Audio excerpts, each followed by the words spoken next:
Hello po mga kaibigan.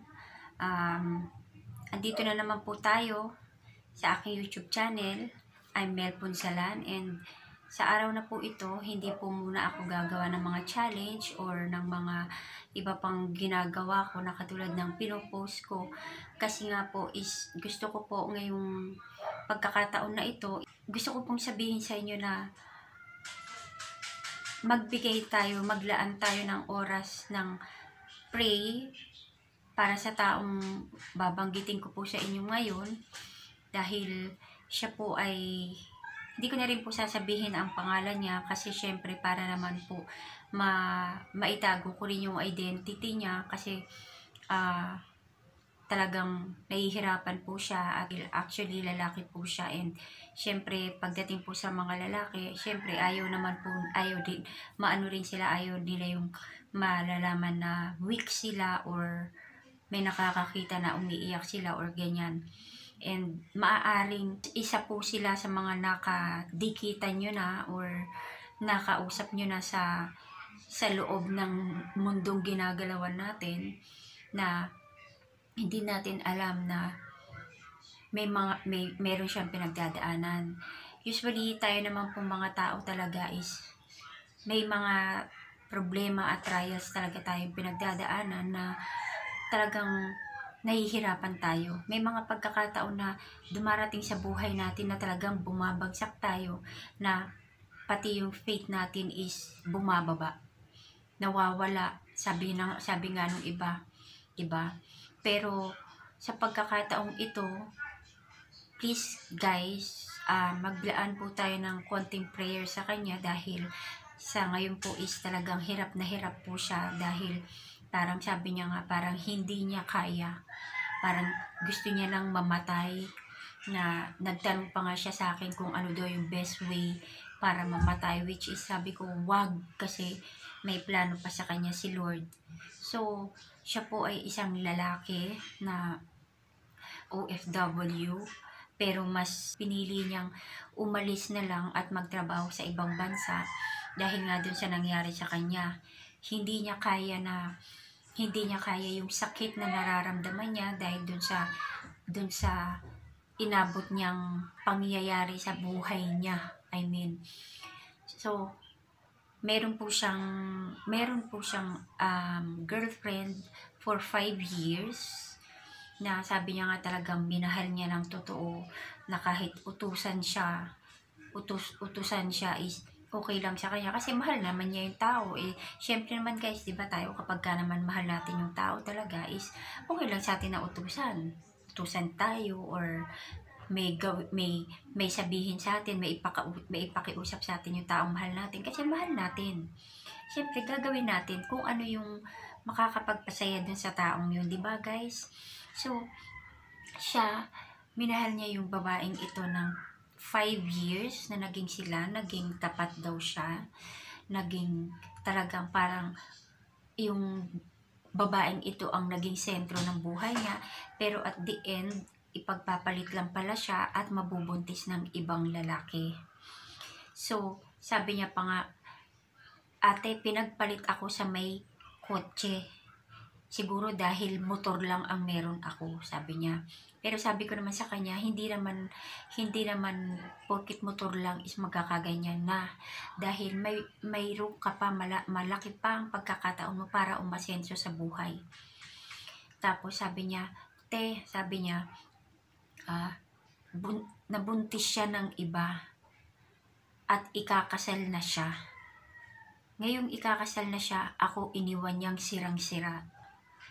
Sabi niya ganun. Sobrang sakit Sabi niya, hindi ko na kayang i-contain yung sakit na nararamdaman ko ngayon.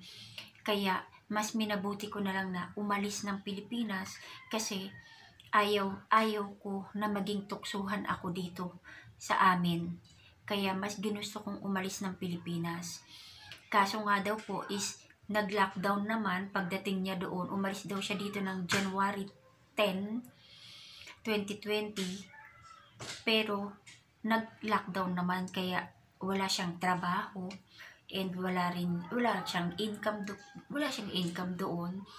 And yun nga, naging naging ano pa, kumbaga naging problema pa yung pagkakawala ng trabaho niya. So ngayon umaasa lang siya doon sa ayuda.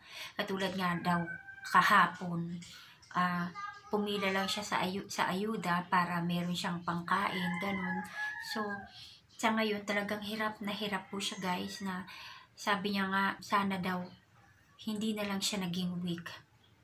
Ngayon sabi ko naman sa kanya na lahat tayo may pinagdaraan ng problema, may pinagdaraan ng krisis sa buhay, may pinagdaraan ng trials. Kasi guys, ako, dumating din naman sa akin yung mga ganyang problema na talagang halos gumuho rin yung mundo ko, na halos gusto ko rin talagang magpakamatay dahil sa sobrang sakit na naramdaman ko. Pero ganun talaga eh. Lalaban at lalaban ka talaga para mabuhay, para makarecover, para maging okay muli ang pakiramdam mo. Pero sabi nga, lahat ng pagsubok at sakit na nararamdaman natin, ito rin yung nagiging way para tayo mas lalong lumakas. Siya is hirap siya kasi hindi niya mailabas. Hindi niya mailabas kung ano yung nararamdaman niya. And dun ako natatakot guys. Kaya humihingi sana ako sa inyo ng prayer para sa kanya, kasi ang tao kapag inabot ng depression, pag sinabing depression, halos hindi na kayang i-contain ng utak ng isang tao yung nararamdaman niyang sakit, pamumroblema, pagiging malulungkutin. Hindi niya na kayang ma-contain, kaya nga yung iba naglilid pa talaga sa suicide, talaga nagpapakamatay pa sila. So yun ang gusto ko sanang hingin sa inyo guys, na ipag-pray naman natin itong kapatid natin ito, na isa ring nag-uumpisang vlogger. And hindi ko masabi guys ang pangalan niya kasi ayoko naman na sabihin pa, dahil syempre privacy na lang din sa kanya. And ang gusto ko lang naman kaya ko ginawa ito is manawagan sa inyo na sana ipag-pray natin siya na kayanin niya kung ano man yung pinagdaraanan niya ngayon na hirap at sakit, dahil malayo siya dito sa lugar natin, sa bayang sinilangan niya, which is ang Pilipinas nga.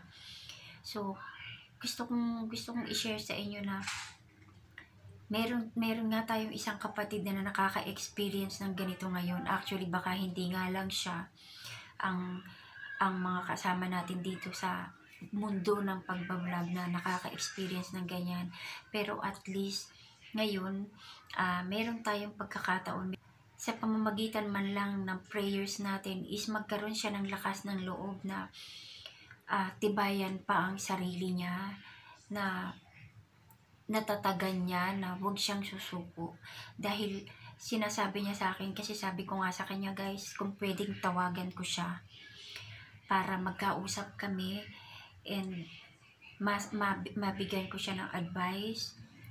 Pero ang sabi niya guys, nahihiya daw siya kasi nga lalaki siya and mahina, mababa raw talaga ang luha niya.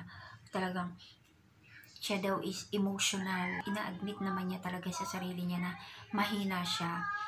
Kaya nga, nabanggit niya pa nga na, ate, ano ba ang best way para mamatay? So, doon sa sinabi niya yun guys, natakot ako. Kaya yung message ko talaga sa kanya, wag mong gagawin yan kasi may plano pa sa'yo si Lord. So, sa pagkakataong ito, ginawa ko ito dahil ito lang yung naisip ko na paraan para mabigyan siya kahit papano ng mga tao na makakapag-pray para sa kanya, para naman magkaroon siya ng inspirasyon na ituloy pa yung buhay sa kabila ng nangyayari sa kanya. Mahirap talaga ang masaktan. Siguro naman most of us sa atin na experience na ang masaktan. So wala talagang exemption guys sa pain or sa sakit na nararamdaman ng isang tao. Lahat talaga tayo makaka-experience ng pain or broken-hearted. Halimbawa na lang, dito sa mundong ginagalawan natin, dito sa mundo ng pagbablog, diba, naka-experience din ng broken-hearted sila, Miss Shaina Barake and Miss Jelay Andres. So, kung kaya rin lang natin, kung may time tayo, tulungan natin kahit sa pagpipray man lang, maipag-pray natin siya na magkaroon ng kalakasan, magkaroon siya ng tatag ng loob, lakas ng pag-iisip, at yung bang kayanin niya ang lahat ng sakit at hirap na pinagdaraanan niya. So, kung mapanood nyo man po ito, Miss Zainab Harake and Miss Jelay Andres, sana po is maipag-pray nyo rin po itong kapatid natin sa mundo ng pagbablog na bago ako makarecover, bago ko makuha yung talagang rhythm ko na pag naka-recover ako, umakyat na ako sa point na stage ng buhay ko na naka-recover na ako.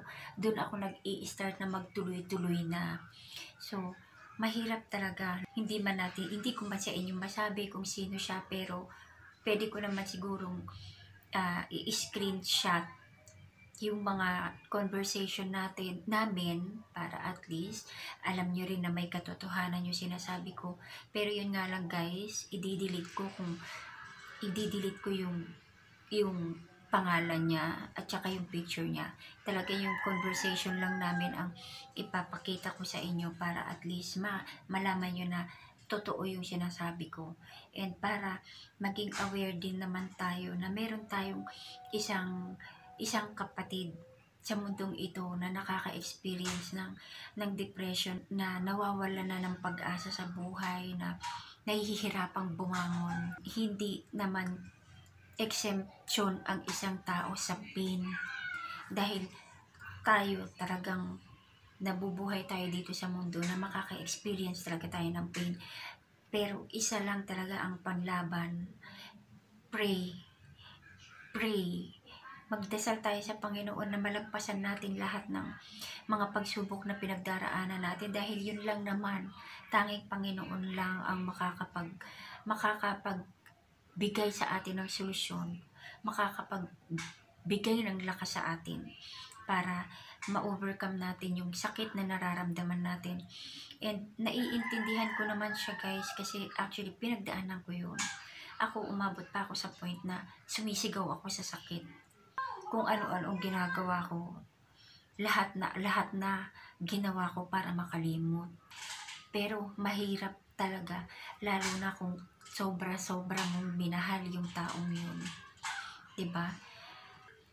At higit sa lahat, naiintindihan ko yung pinagdaraanan niya. Actually, hindi ko nga alam kung ipopost ko ito or hindi. Kaya lang, gusto kong makareceive siya ng maraming prayers na manggagaling sa atin, na tayo mismo ang magpe-pray para sa kanya, para sa kalakasan niya, na ma-overcome niya yung pinagdaraanan niya ngayon, dahil mahirap ang sitwasyon niya, na nakakaramdam siya ng pain, ng depression, tapos wala pa siya dito sa Pilipinas, wala pa siya sa sariling bayan natin.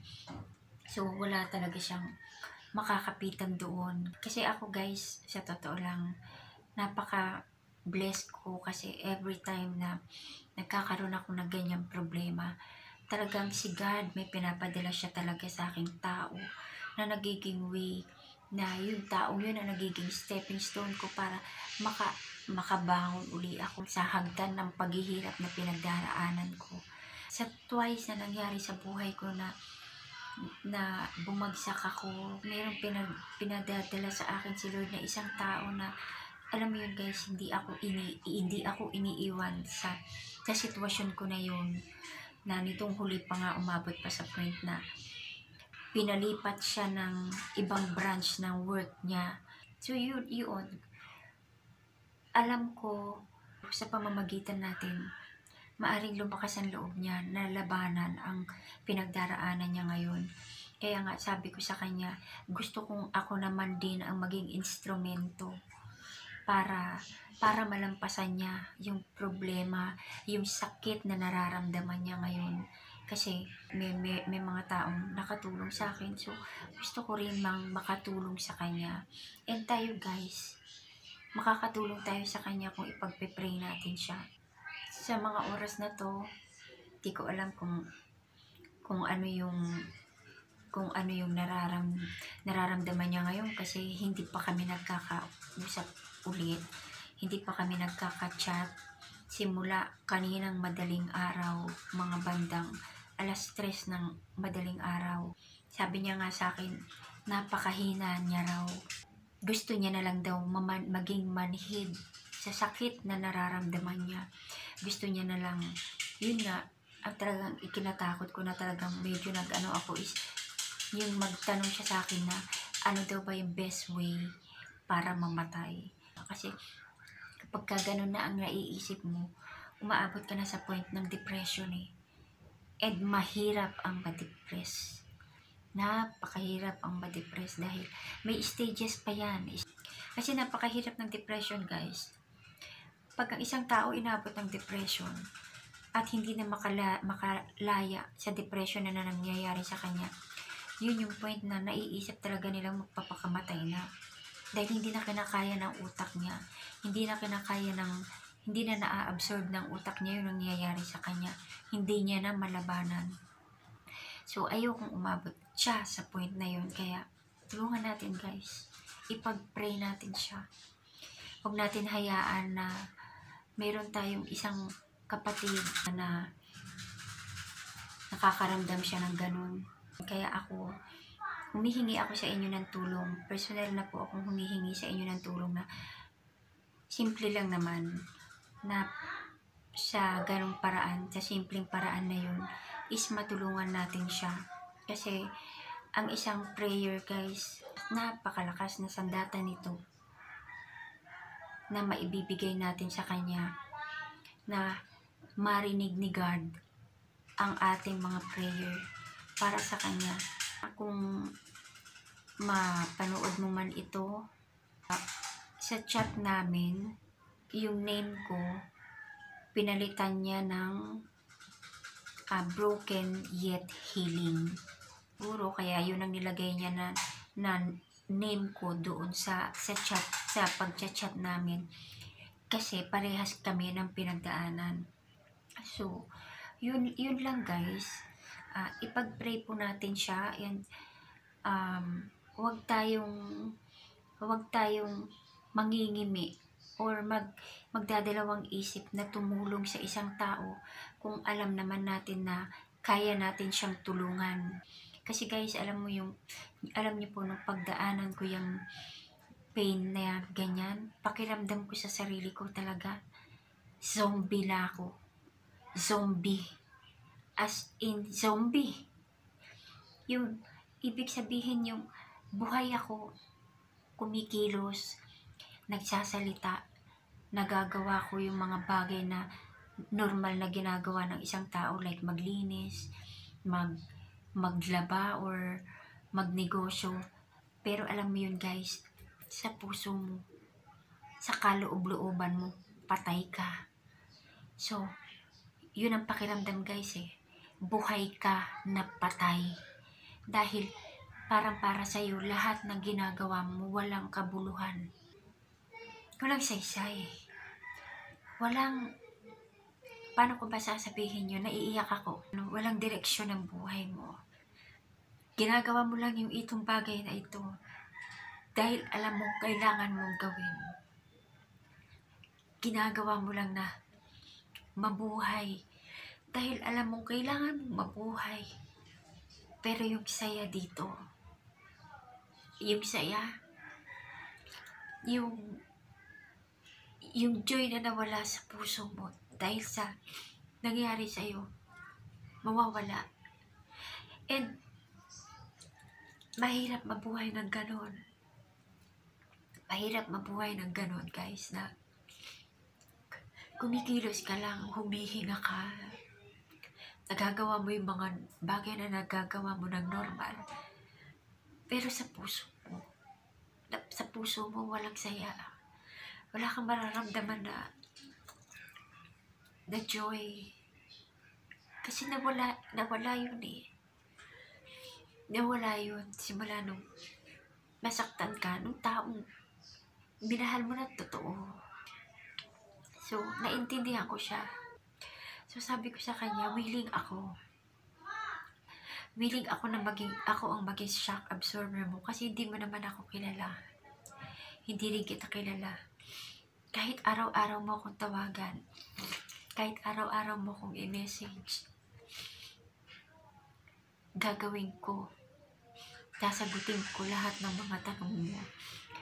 Mag-uusap tayo. Basta matulungan lang kita sa sitwasyon mo. Dahil yung mabuhay ng ganun, useless. Para ka lang kilos ng kilos, kalaw ng kalaw, pero hindi mo alam kung saan pupunta ang buhay mo. Hindi mo alam kung ano yung mangyayari sa'yo. Hindi mo alam kung paano ka magsisimula. Hindi mo alam kung paano ang gagawin mo para makabalik ka sa dating ikaw. Para maging okay ka muli. Kasi ako, ang pakiramdam ko nun, guys, para akong isang bulaklak na nakatanim sa isang matabang lupa na bigla na lang binunot at inilagay sa isang lupa na tuyot na halos hindi ko alam kung paano ako mabubuhay. So, sabi ko nga sa kanya, ramdam ko, alam ko kung ano yung pinagdaraanan niya, kaya gusto ko makatulong sa kanya, guys.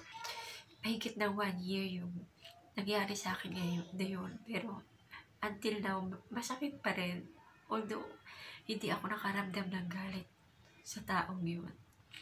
Pero yung sakit na nandito, nakakatrauma.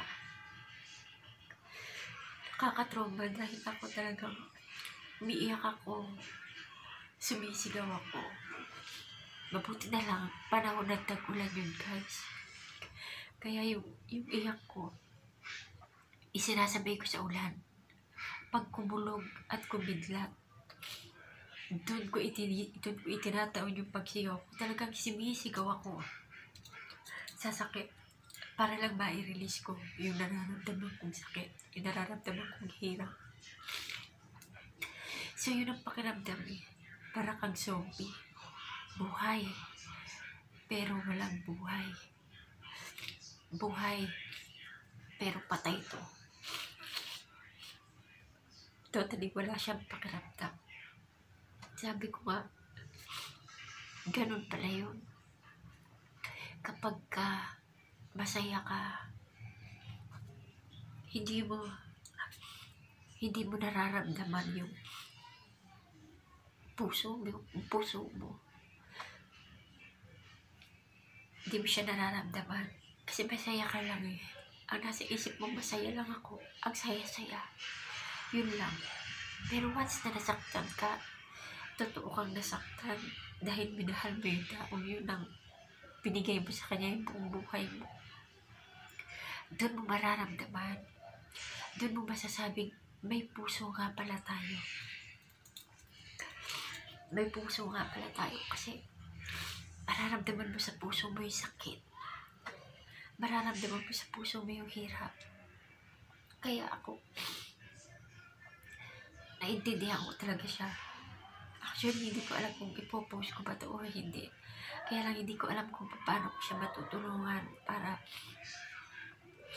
ipag-pray siya ng hindi lang ako, kundi mas marami pang tao.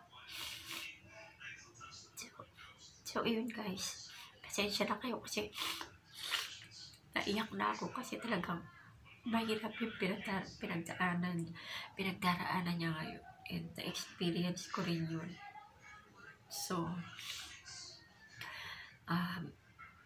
pasensya na, sorry kung bihingi ako sa inyo ng tulong, pero sana maintindihan nyo. Prayers lang guys, pray lang. Yun lang ang hinihingi ko sa inyo para marami makapag-pray sa Kanya. Makarating kay God yung prayer na yun. And broken yet healing. Kung mapanood mo man itong video na to, sana mapatawad mo ko or sorry kung ginawa ko ito, pero hindi ko naman binanggit ang pangalan mo. gusto lang talaga kitang natulungan. Gusto ko lang maraming tao ang makapag-pray sa'yo. So, sana maintindihan mo. And katulad nga ng sinabi ko sa'yo, andito ako. Anytime, sabi ko nga sa'yo nung last time na tumatawag ako sa'yo, huwag mong isipin ako. Hindi naman tayo magkakilala eh. Hindi mo pa ako nakikita ng personal. Nakakapag-message naman tayo sa isa't isa, nag-chat-chat tayo. Pwede mo akong gawing hingahan ng mga problema mo, na kung ano man ang nararamdaman mo ngayon, para mabawasan, mai-release mo ang sakit na nararamdaman mo. Gusto ko lang malaman mo na andito pa rin ako. Kaibigan mo ko kahit hindi tayo personal na magkakilala. Kaibigan mo ko na tutulong sa'yo kahit sa prayer man lang. Kahit sa mga advice na pwede kong maibigay sa'yo, gagawin ko. Huwag ka lang susuko. Kapit lang. Kinaya ko nga, babae pa ako. So I'm sure kayang-kaya mo dahil lalaki ka. At hindi totoo yung sinasabi mong mahina ka. Malakas ka. Malakas ka dahil kinakaya mo yan at kakayanin mo yan. So yun lang.